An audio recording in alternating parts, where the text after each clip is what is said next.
Hi guys, welcome back to a new video. Today we got the latest B10 Audi A5 from Audi.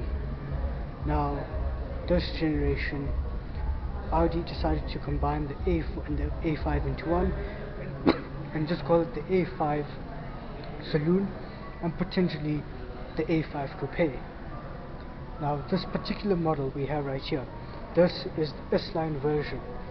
So you get bigger grille flaps over here, along with a bigger black grille overall. With the A5 and this being the dark package, you get a black top badge. This is the new Audi badge, by the way. Now, in person, I'm not a huge fan of it, but it does look cool. I prefer the previous Audi badge. Now, moving along here, you have your matrix LED headlights, which illuminate up to 3 or 4 different patterns, if I can remember clearly. Now with the S-Line you do get a more aggressive stance, along with these 20 inch rims, S-Line rims. You do get upgraded brakes from the standard normal car. Here you have your S-Line badging, along with your black mirror caps. You have an extended side skirts with your black trims all over here. Now, this being the shutter package, all the chromey bits will be black. If this was the normal version, this would be chrome, and the S-Line train continues all the way to the back here. Now, in the back, things that have changed is you have a long rear light bar, which looks a little bit like a Porsche. You do have a more aggressive diffuser right there, and you have this time real exhaust pipes, which is very nice. As Audi, I've been known to do fake exhausts in the past. Now overall, what I think of this new generation is the entire car is completely new, along with the shape and styling. As you can see, the body lines have become a bit more rounded compared to the previous car. Over here in the bonnet you do get some grooves which try and make it look more aggressive, which is a nice feature. But overall, I think this new A5 looks very nice, especially with what it's competing against from the likes of the new Mercedes C-Class and the BMW 3 Series.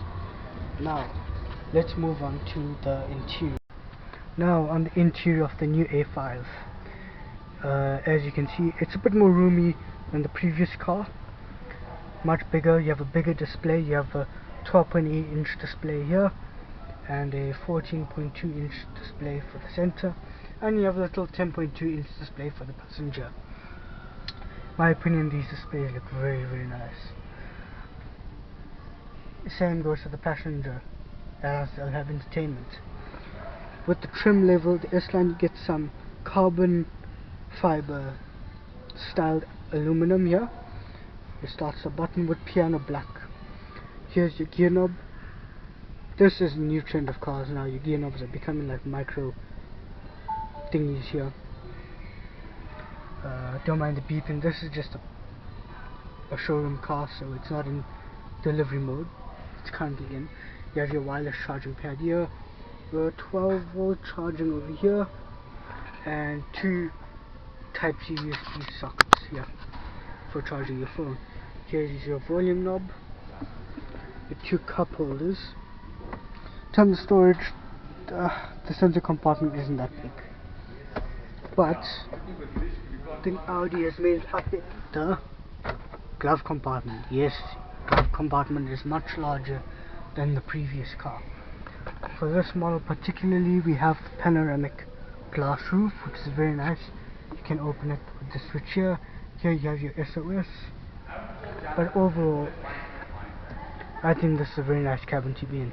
You have your sports steering wheel, flat bottom by the way, your S badging. Behind the steering you have your shifter pads here. And then let me close the door. Here you have your Bang & Olufsen sound system, which is very nice.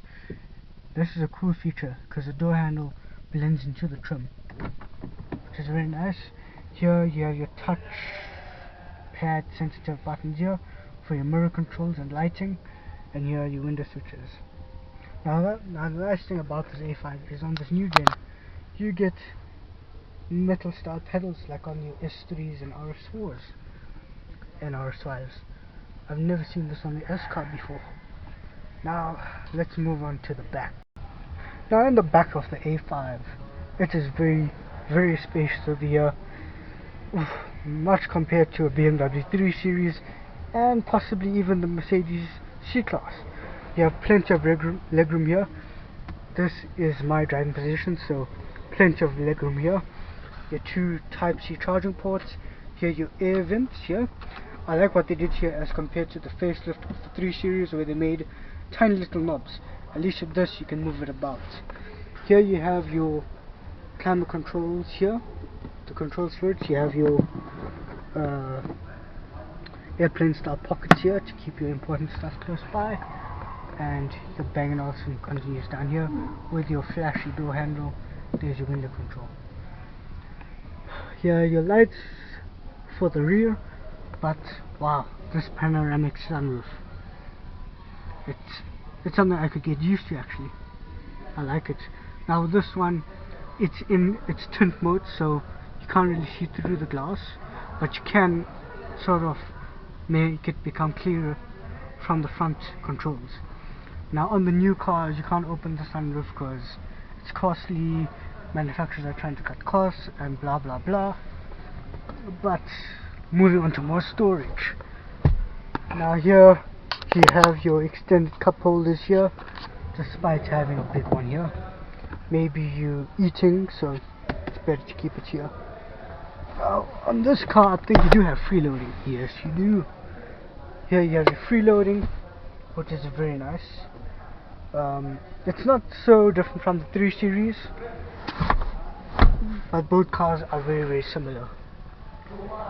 The only difference is you have a larger screen, different features on the A5. But yeah, all in all, I think the A5 interior is amazing. It's so relaxing.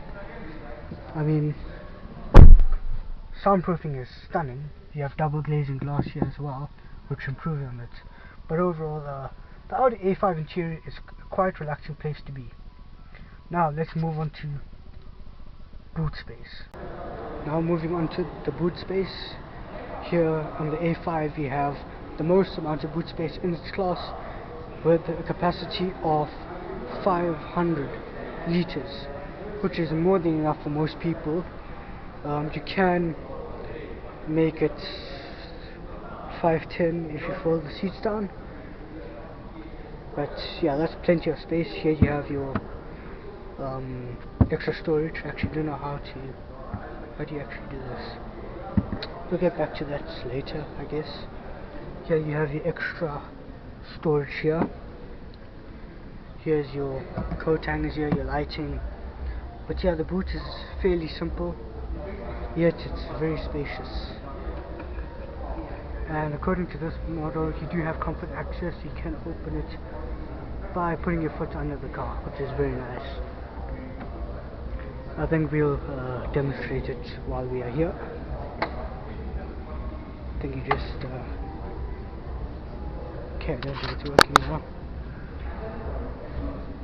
But yeah, overall, the Audi A5, it's a very nice car. Now, let's move on to engine.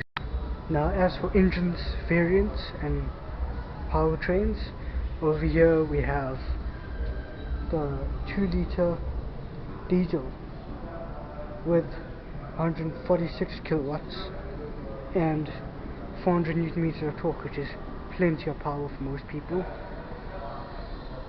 Now, there's a lot of plastic in this engine bay, which I'm not a fan of, but overall I think it's a good power plant. As for this one, you don't have quattro. It's mainly rear-wheel drive basis, but you can order the quattro variant, which gets a bit more power. You get maybe close to 160 kilowatts of power, which is plenty of power actually. But what more do you need? 146 is more than enough for most people. And that's the engine of the new Audi A5.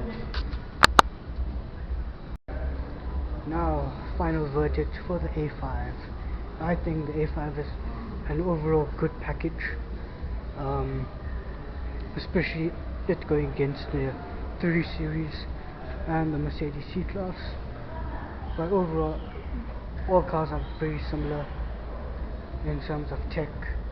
Styling is a bit different, engines are different, but if you want something that's practical, a good daily, not too sporty, yet it combines a bit of luxury from Mercedes, the Audi A5 is your best buy.